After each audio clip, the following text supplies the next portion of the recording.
What I'm going to do is talk about the city of Cincinnati from the time of the Civil War until the time after the charter amendments were passed. But before that, I should tell you who I am. Why do I have any business being up here to speak on this? My name is Kevin Celeric. I've been in Cincinnati since 1970. I got here on November 18th, 1971. So I've been here about 22, 23 years. And I have, pardon me? No, 42, 52. Right, 52 years. But I came from Fort Wayne, Indiana. I have an undergraduate degree from Butler University, a graduate degree from the University of Cincinnati in public administration. And in my time here, I worked for the city of Cincinnati for 10 years, from 1984 to 1994, as a contract service person and as an employee. And then after that, I left and went to the city of Crestview Hills in northern Kentucky and was the city administrator of Crestview Hills for 6 years. And then that was a very small community, about 3,000 people. And then I left and went to the Green Township on the west side of town. And Green Township was about 60,000 people, 28 square miles, and I worked there for 15 years as the township administrator. So I had a lot of experience, 31 years in local government, and I really, truly enjoyed it. Very, very challenging, but I very much enjoyed it. So I was asked to join the Charter Committee. I've been retired 8 years. I was asked to join the Charter Committee approximately 6 years ago, and I joined the Charter Committee. And then Dot Christensen, here I will introduce after I speak, was the chairman of this Century of Charter Government celebration, which celebrated 100 years of charter government in the city of Cincinnati. But I want to give you, talked about the city of Cincinnati from the Civil War on to now and what these charter amendments were, which expands upon what this movie had showed, what this video had showed. But in 1840, the city of Cincinnati had 46,000 people. In 1850, it had 115,000 people. That's 69, I always round these off. That's 69,000 more people in the city of Cincinnati in 1850. In 1860, the city of Cincinnati had 161,000 people, and that's 55,000 people greater than what it had the previous 10 years. And obviously, that's during the Civil War, 161,000 people. And during the Civil War, Cincinnati was the 6th largest city in the United States and was a crucial, large, industrialized city considered in the western section of the United States. In 1870, Cincinnati had 216,000 people in 1870, and that's 55,000 more people. In 1880, it had 255,000 people, which is approximately 41,000 people more. Those are huge increases, and most of them were Germans, Irish. Those were the two biggest groups, and then it was Italian and Greeks. And then in 1890, the city of Cincinnati was 296,000 people, and that is approximately 41,000 people more than it was in 1880. And then in 1900, Cincinnati had 325,000. And the whole area, all of Hamilton County, had 500,000 people, including the city. So you can tell it was a huge city.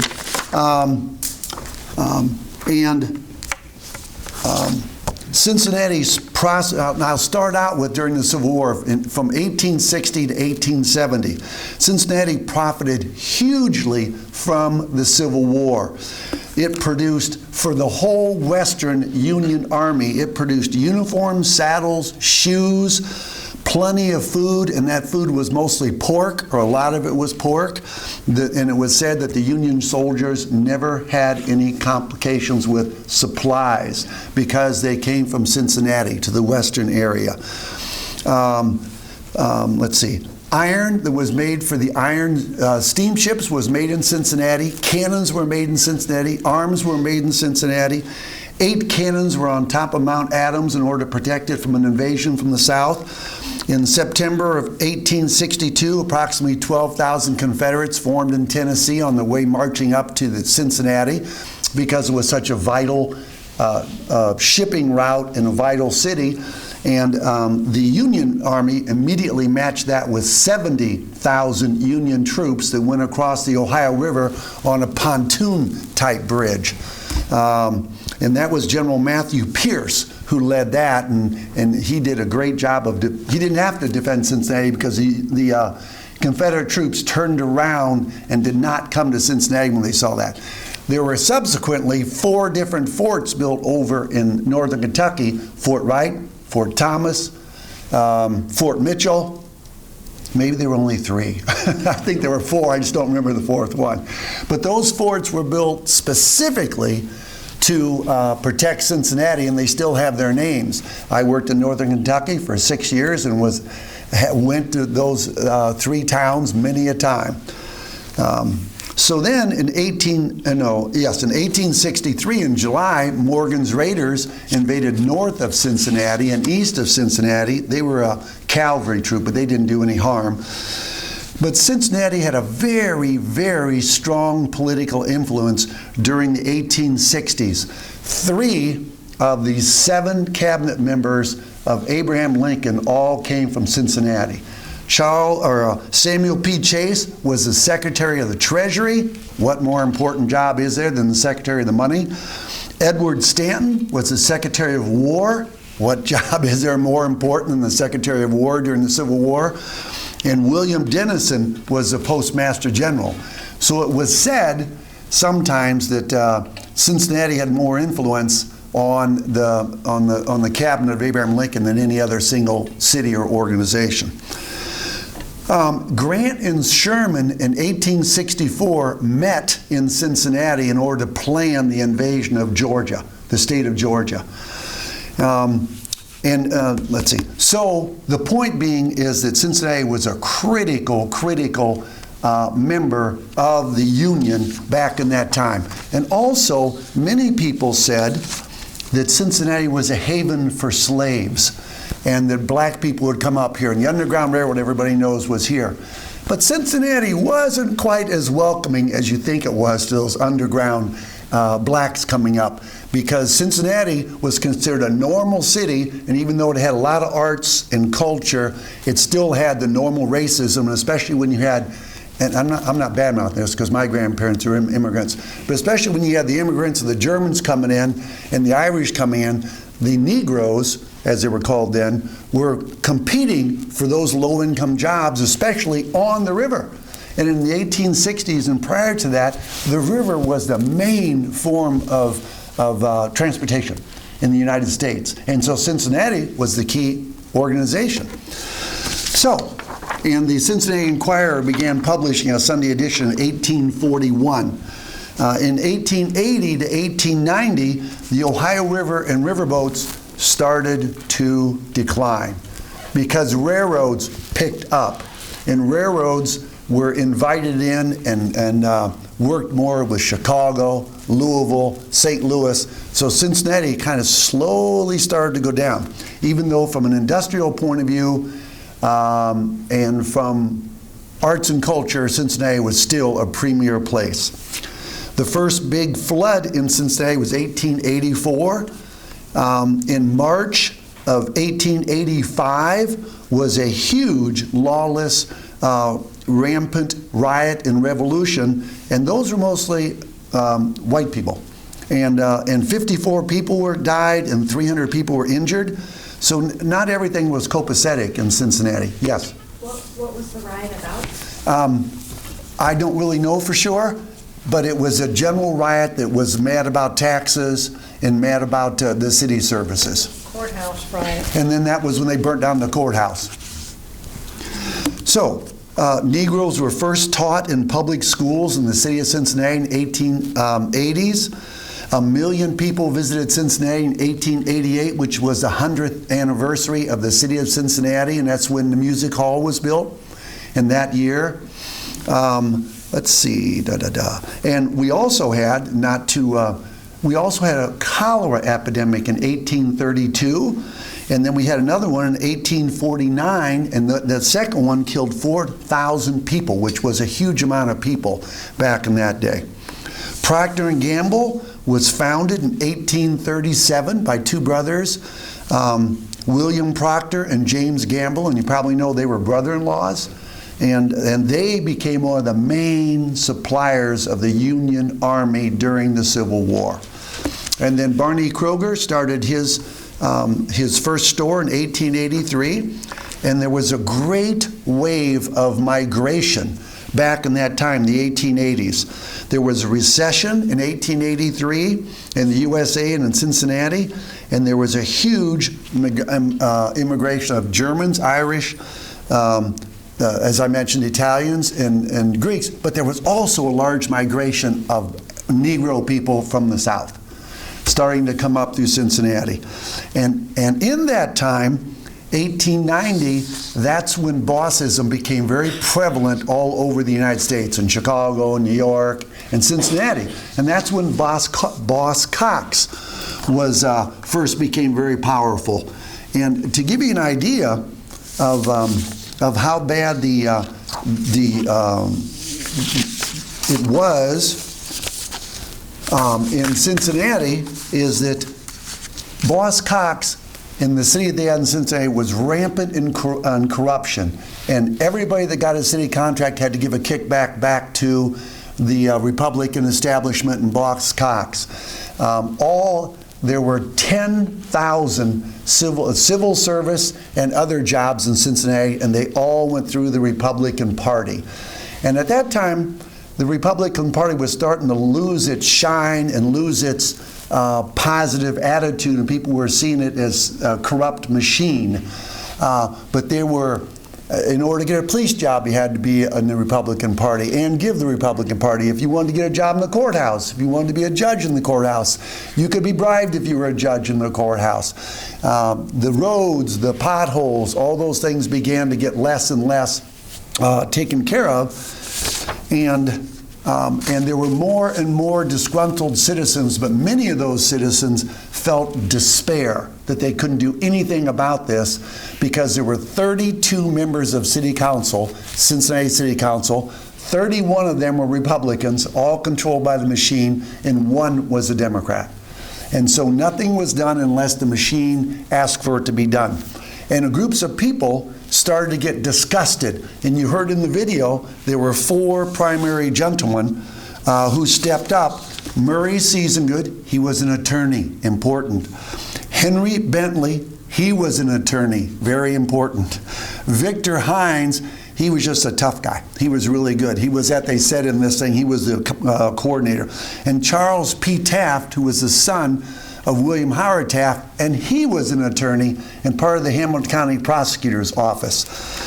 So those people were very, very important. The other people that were important were Herman Bigelow, and he was a minister. And they said he could deliver a fiery Christian speech and change anybody's heart and mind in his congregation from his fiery speech. Well, he was the head, Herman Bigelow, was the head of a progressive group of churches that came out and were opposed to the government that was going the way the city was run. Agnes Mallard was another big person. Herbert Cook was another big person. And as I mentioned in the video, Agnes Hilton was another very important person. And she was instrumental with the League of Women Voters. The League of Women Voters and the Women's City Club were absolutely instrumental in getting the 4 charter amendments passed. A couple other things just to mention that are important is that the Miami Canal ran through the city of Cincinnati where Central Parkway was.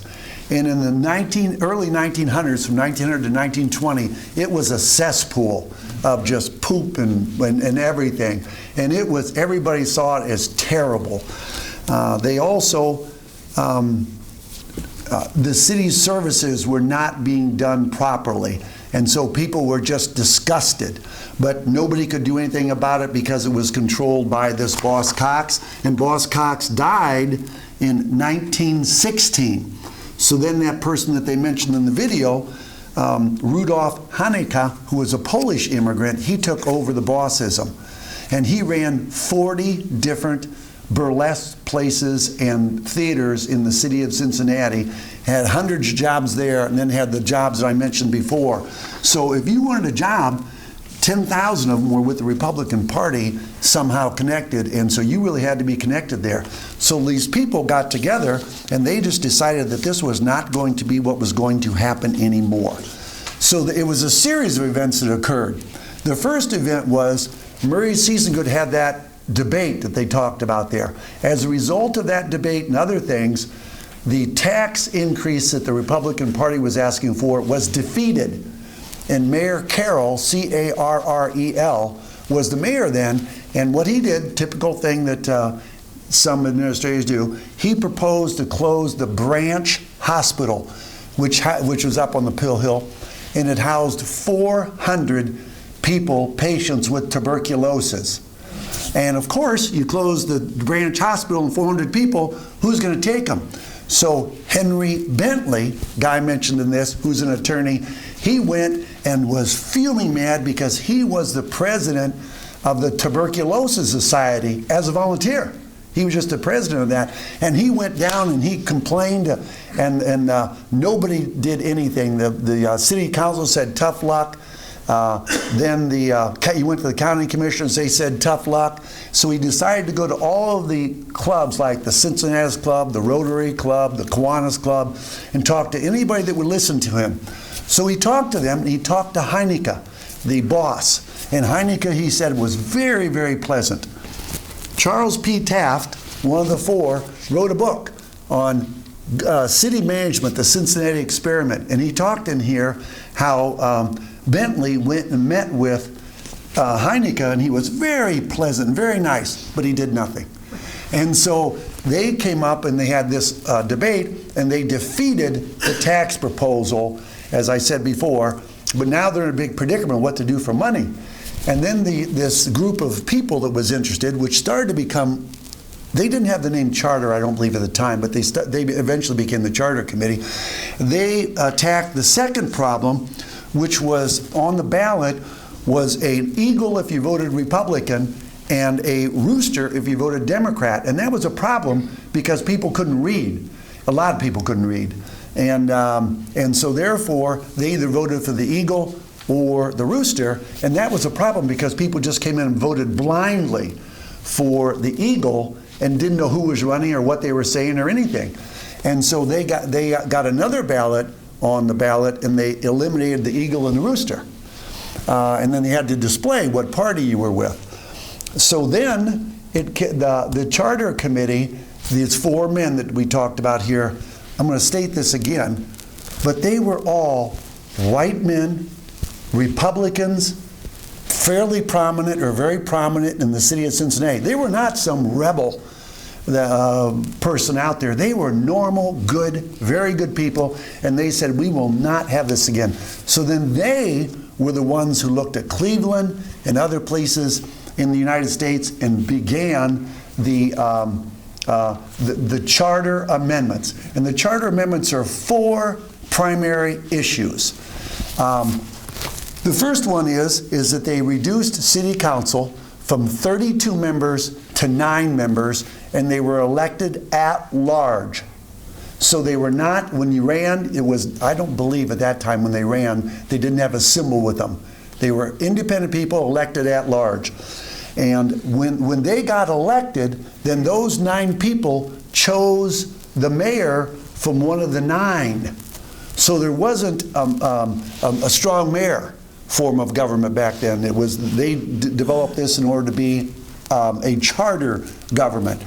And so it was the mayor was elected from one of the 9 people got elected. So that's the 2. And then the next one is they had mandatory competitive bidding for all contracts. Prior to that, the contracts would go to the friends of Heineke, or the friends of the Republican Party, or the friends that people, the Republican group liked, and all those people gave kickbacks to those individuals. So that's 2 reforms. Third is they had merit-based hiring. Merit-based hiring means they had to take a civil service exam, a written exam.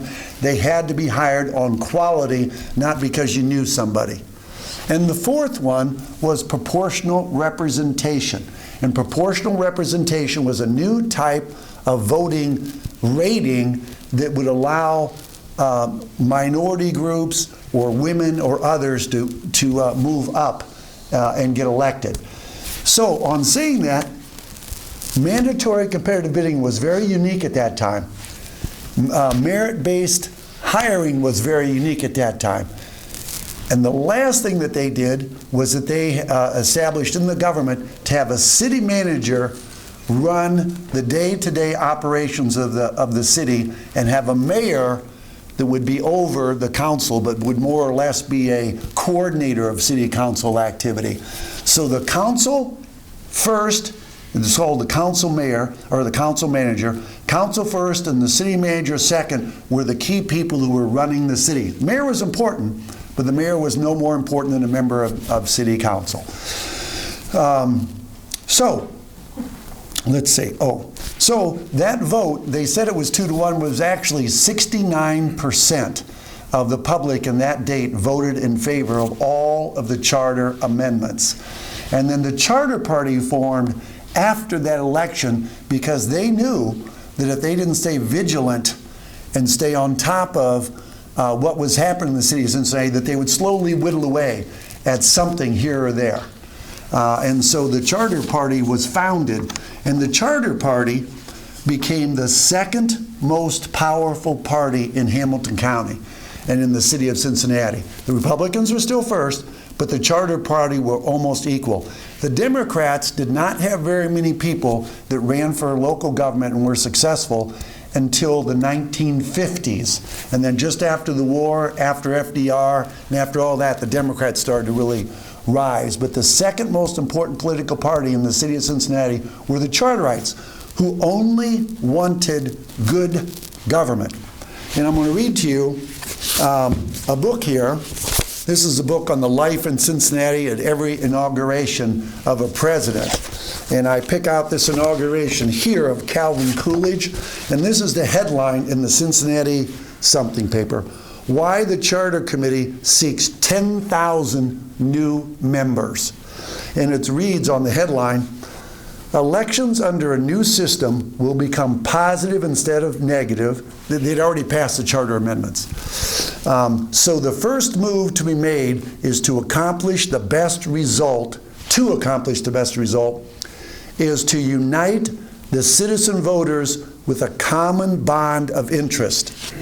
Alignment with the new organization, that means the Charter Committee, means a declaration in favor of honest and efficient government for the city and a promise to study the qualifications of every candidate for elected office. That's the way it read in 1924 in a prominent magazine there.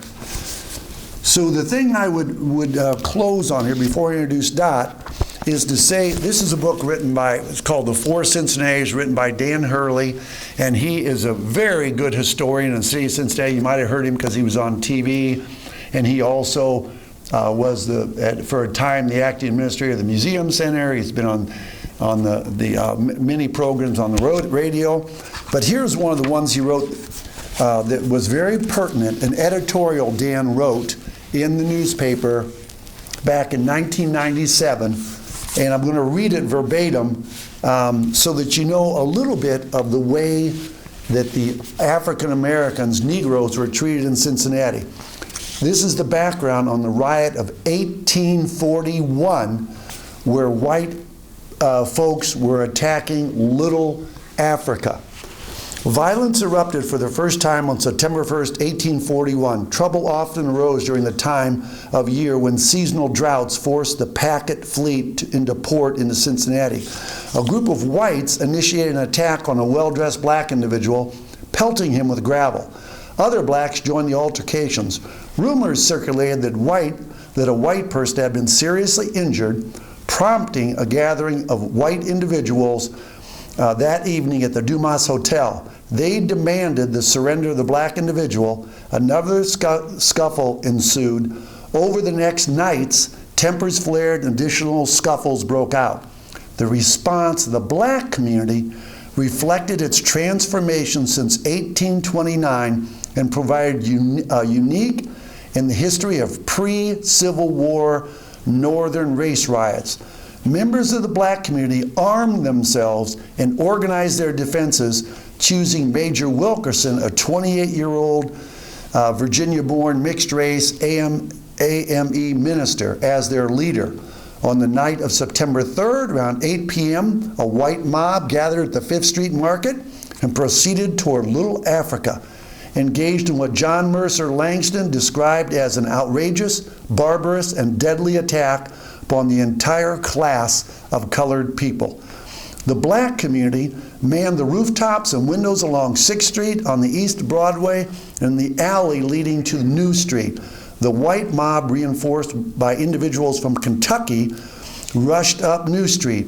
In pursuit, Wilkinson commanded the black defenders fired, repelling the mob and pursuing them back to Broadway. The mob reassembled at 1 a.m., brought in a cannon to the corner of 6th and Broadway and fired 3 times down 6th Street. The mayor eventually called out the militia. The following morning, whites met at the courthouse with a determination to enforce the black codes and to disarm the black community. Over 300 blacks faced arrest, despite many posting bail, while hundreds of others ran or hid.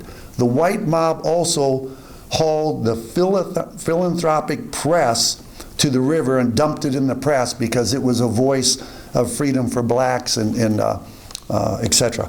More than 100 blacks posted blonde in the 1807 law, blah, blah, blah, blah. In the aftermath, the black community experienced discouragement as a decline in economic strength and witnessed the departure of 9 leading families to Cincinnati.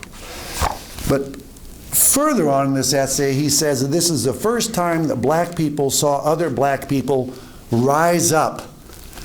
So Cincinnati was just like other cities. It's just that some people had more guts and they stood up, and there's more on that, but we're not going to focus on the blacks and the Negroes in Cincinnati. So anyways, Dot Christensen got a BS degree in political science from the University of Washington in Seattle, Washington. She came to Cincinnati in 1970 with her husband, and was it 3 or 2? 3 kids or 2? 3. She had 3 kids and she came here, and she went to the University of Cincinnati and got a master's in public administration. And when she was there at the University of Cincinnati studying public administration, and when her husband and she had to find a house, she really found how real estate agents were steering people to the neighborhood they wanted them to go to.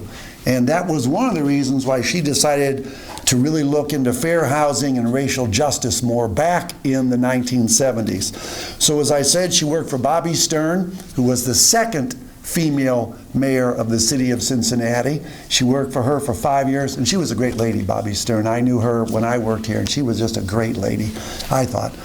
And then she also wrote the biography of Marion Spencer, who was an African-American lady who was on Cincinnati City Council, helped integrate Coney Island, was a really good force, and she was the most... Was that you? Well, anyways, I don't know who that was. But anyways, she was one of the most pleasant reformers I ever met. I knew Marion Spencer personally, and she always smiled. Then she went out and stood in the front of the line. And she always said, never give up fighting. So anyways, Dot wrote a biography on her, and it is behind me in one of my... Here it is. And it is an excellent book on Keep On Fighting that Dot helped get published. And she's been on the board of the Charter Committee for 53 years. So with that, I asked Dot to come up and take over the podium. Hello. Kevin, mute yourself. I'm sorry? Mute yourself. I'm sorry? Kevin. Since you have a history of Cincinnati, history of Charter Party, I don't think I need to say much more about that. You now know why they had the courthouse riots. I learned something from that. But also, I was hoping to talk a little bit about the impact of the charter and then talk about what's wrong with the charter today. Back in 1776, as Ben Franklin left Constitution Hall, somebody asked him, well, what kind of government do we have? And he said, a republic, if you can keep it. Well, 100 years ago, Chicago professor C.E. Merman was addressing the charter celebratory dinner where 1,400 people came in January of 1925. And he said, your vote last fall for the city manager form of government is no more than a New Year's resolution unless it's carried out. America is filled with the wrecks of charters that were shattered on the shores of public indifference, and because the people cease to care. If Cincinnati's interest lags, this will only become another law to clutter up the statute books.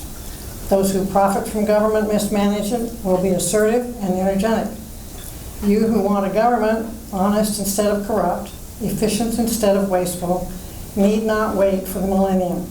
Your chance to secure it is here, if you seize it and keep working. I think the most important thing he's saying is right facing us today about the fact that those who profit from government are very energetic and are going to keep working and will not sleep. And it's true at the local level and as well as the state and the national level. I think Kevin really did cover a good deal of what I was otherwise going to say. But what's wrong with the charter today? I'm going to just mention the 4 amendments that have been made since 1990. And one, which has really made a huge difference, is the strengthening of the mayor's position. The mayor became separately mayored, separately from the council, and the 9-member council no longer was selecting the mayor. In that primary election held in May, November election was to reduce the number of mayoral candidates to 2. So they set up the whole primary election, which is very expensive, and changed the whole tenor and campaigns for the mayor. The mayor, under this 1990 amendment, controls the council calendar. He can veto council votes, appoints members of boards and commissions, and he controls committee agendas and initiates the hiring and firing of the city manager. That is also one of the primary things that has changed Cincinnati. In 2013, the council and mayors were changed to 4-year terms, and then in 22, they, not sure of the year, the council was returned to 2-year terms, primarily because the citizens felt that the council wasn't paying any attention to them in their 4-year terms. The theory was that they would have time to look at longer range problems and do better planning. The reality was they didn't pay any attention to the citizens or the community councils or anything like that. So then in 2022, they did remove the mayor's pocket veto because the mayor was able to set the agenda for council, even if there was a positive vote from a committee for anything. If he didn't like that chance of putting that to a vote, he just put it in his pocket, and it never came to the council to vote on it. So they eliminated in 2022 the mayor's pocket village, and they began to have executive sessions. The Cincinnati Enquirer had sued a long time ago about executive sessions, but it really is impossible to negotiate police and fire contracts and employee contracts, all kinds of union contracts in public, and have a discussion about valuations of the city manager and that kind of thing. So that was much better to have a very limited executive session. And then in 2023, I think, I'm not sure, Cincinnati returned council to 2-year terms so that they would be required to listen and pay more attention to the mayors. So, a whole bunch of stuff happened. But where do we go from here? And I'm sure I would put it here somewhere. Where do we go from here? There was a 2015 charter review panel, which was very large, a huge coalition of people, and they came up with several amendments that they thought should be made to the charter, and there were 5, and they only did 2, and then more recently they did 1 of those amendments. But I'm saying that I think that we need a new Charter Review Committee. It's been 10 years and needs to have the same kind of broad representation. But this time, their recommendations should go directly to the voters. It should not be up to the mayor to say, I don't want that on the ballot, which is what has happened before. So I have to hear from you. What are your views about the strong mayor position and the charter in general? And it'd be very nice to have a discussion if we've got time. Are you happy with the current city manager? Are you happy that the mayor controls all the candidates, or who's going to be even looked at? For the last his top 2 candidates are voted on by council for the city manager, but they may have 8 or 10 candidates, and some of them may be very good, but the city manager doesn't like, or the mayor doesn't like them, so they don't even get considered if they're not his top 2. And then the other thing that made a huge change with the stronger mayor was the interest of the national political parties. And up until 1990, it was a reasonable cost to run for city council. Excuse me. When I worked for Bobby Stern in the 1980s, it cost $10,000 to $12,000 to run for city council. Now it costs $200,000, and it's just eliminating a lot of people who would be able to run because you need to get the endorsement of one of the national parties, and I think that's a serious mistake. It also costs the city a great deal of money to run a special primary to get the mayoral candidates from however number it is down to 2. So my other big peeve is whether or not you trust that the money from the sale of the railroad will be spent appropriately, and will there still be any of it left 10 years from now? When we sold the Blue Ash Airport, they got $29 million, and it got used like grocery money. It was not, and this is much more heavily restricted. It took a state law to be able to pass the selling of the railroad, but a lot of us are very concerned about that. One of the other big things under the mayor is that they appoint members of all the city boards and commissions, and they tend to lean, some of them, to cronies, to people who donated to their campaign, to people who've not necessarily got the expertise they needed. One of my big examples of that is the Historic Preservation Board, which in the last 4 years has had 4 developers added to that board, and developers are not particularly interested in historic preservation. And the park board has been very politicized and a lot of other things, so I'm not real happy with the way Cincinnati, and I'd like to hear from you. I think the charter committee ought to hear and hold a bunch of public hearings about what would you change if you could change the charter. Anybody want to say anything? Yes, there's one up. Yes, sir, back. Go Yes. ahead. Oh, wait, let me get the microphone up there.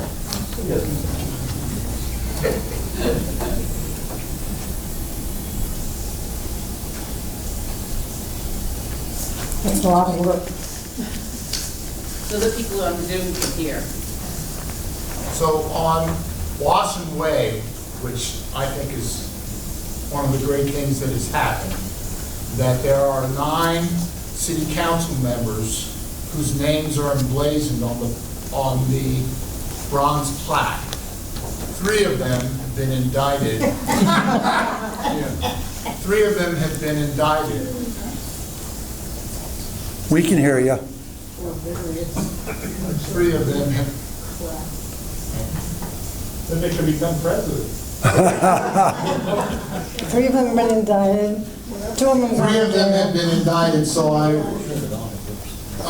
guess I'm asking the question, what has been the environment that I don't think any of them thought they would get caught. Well, I don't know the exact environment. In the first place, in the case of Ms. Denard, she was an inexperienced candidate. She had no experience in being on any board of directors and understanding what her role was.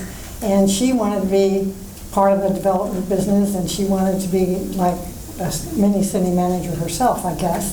And I really say that the charter committee, because they supported her, should have given her a mentor and gone, she should have been able to run over to them and say, should I do this, and how do I do this, and that sort of thing, and it didn't happen. And I think that was true for the other candidates or the other people.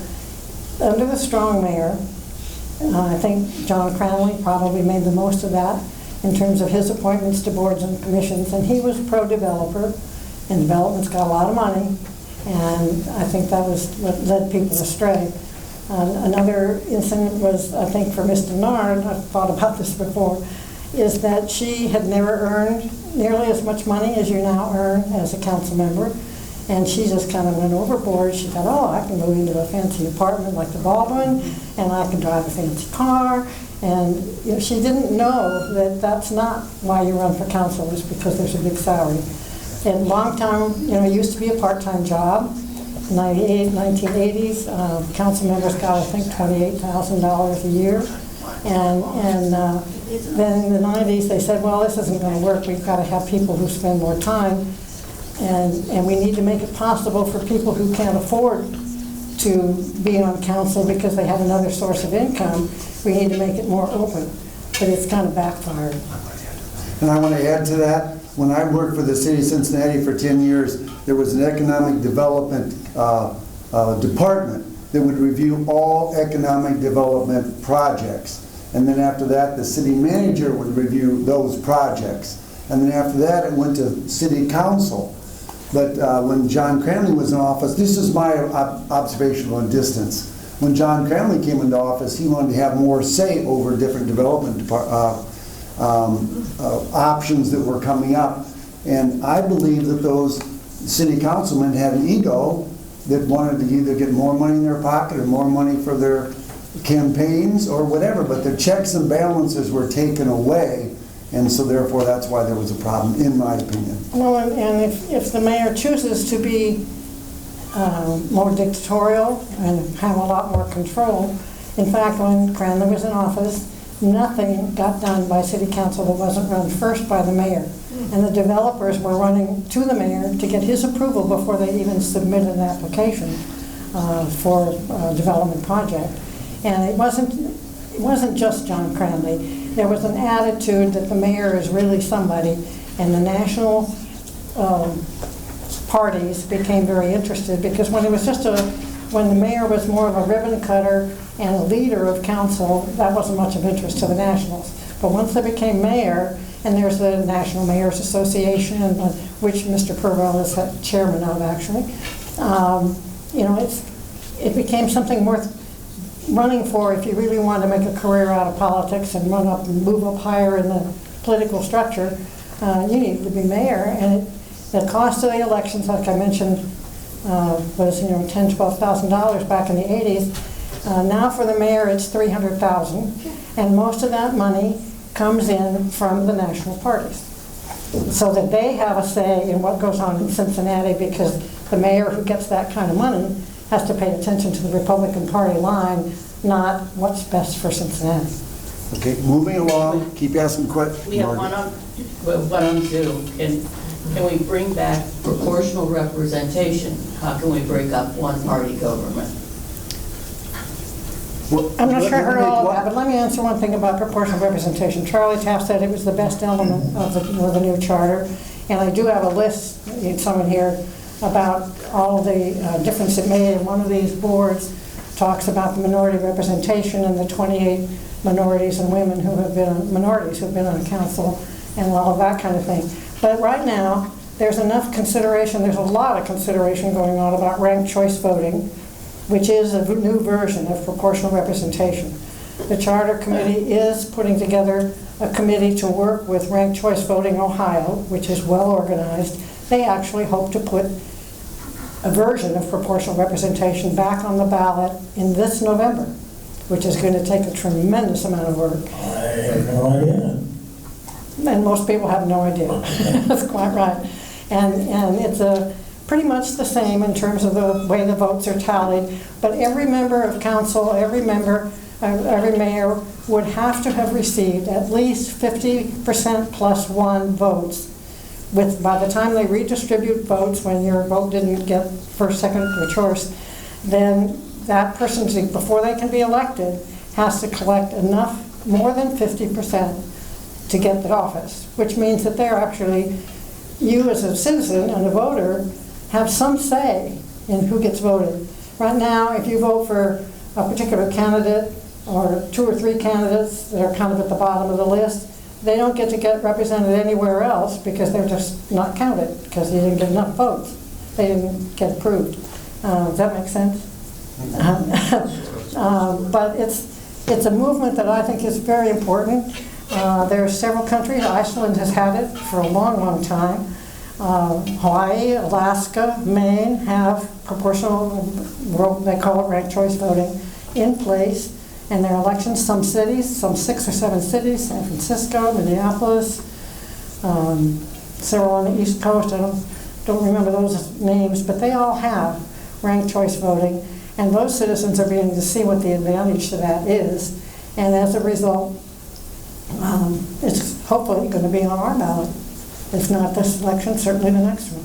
And I want to add one more thing to that. David Pepper, when he spoke at one of our forums, said that there are 2 things that you must have in local government. One, you must have an active media, which is really investigative media and things that look into things with real purpose looking into them. And he said we're losing that over time because the media is more consolidated and less interested in investigative reporting. So you have to have an active media. David Pepper said that Ohio is fairly good, but he said the best reporters are leaving. Well, they can't afford to pay them.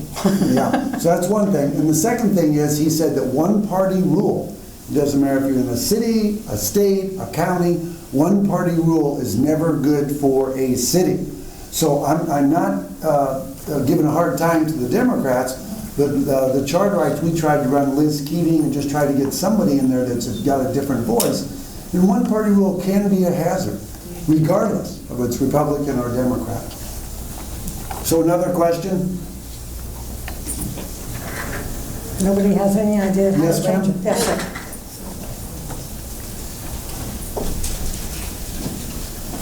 I am not that familiar with the charter government and what is in it. I lived in Wyoming for 10 years and I've been in Walnut Hills for 2 years. But from what I see, it looks like there's not a lot of financial reviews. That if there is something new that wants to be there, we have to consider it in a bubble, as opposed to saying, how are we doing overall? Are there places, do we still need this much money here? Do we still need that much money there? Those kinds of things. I lived in Bedford, Massachusetts, and our #1 expense was snow removal. And every single year, the city would look at it to say, is that the right amount of money for us? And is that where we want to spend our schools? I never hear of those kinds of reviews. What kinds of reviews are in the charter to do those sorts of thorough financial reviews? And then you talked about the 2015 review. Is there something that says on a 10-year basis we should be reviewing our charter and the effectiveness? Yes, there is actually. They are supposed to review it every 10 years, and for many, many years it hasn't happened. But it's done internally within the city. It's in a particular department, and then it goes to the city manager for their input, and then it goes to the mayor and the council. And they do have public hearings on the budget so that people can stand up and say, hey, what about? But for instance, one of the things that's changed a lot in recent times is CDC, Cincinnati Development Corporation, has basically taken over or been contracted to do the development work of the city. And they're the ones that are planning for affordable housing and that sort of thing. They have direct power, but they have a tremendous amount of power on the city or influence on the city.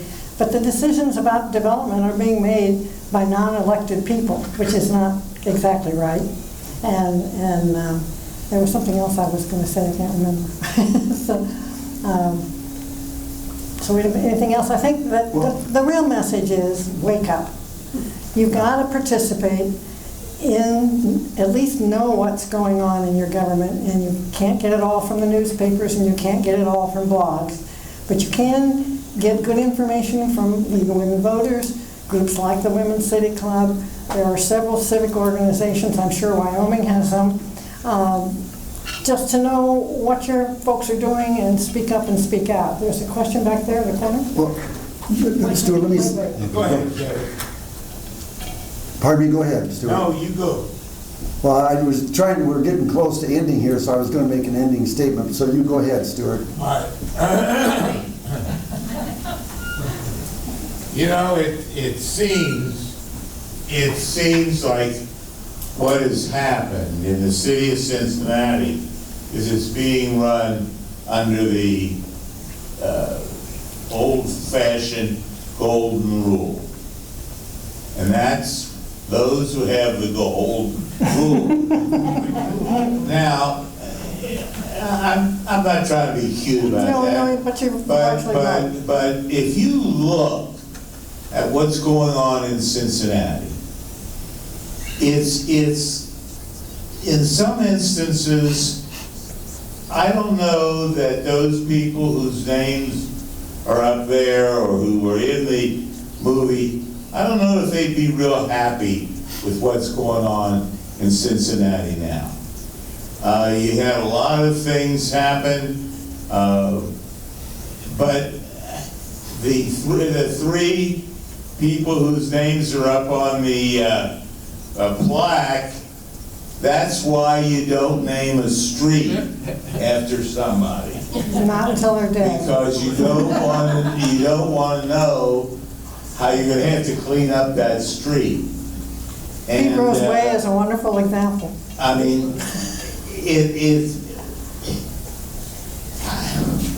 I'm very frustrated because of what I'm leaving to my children and to my grandchildren.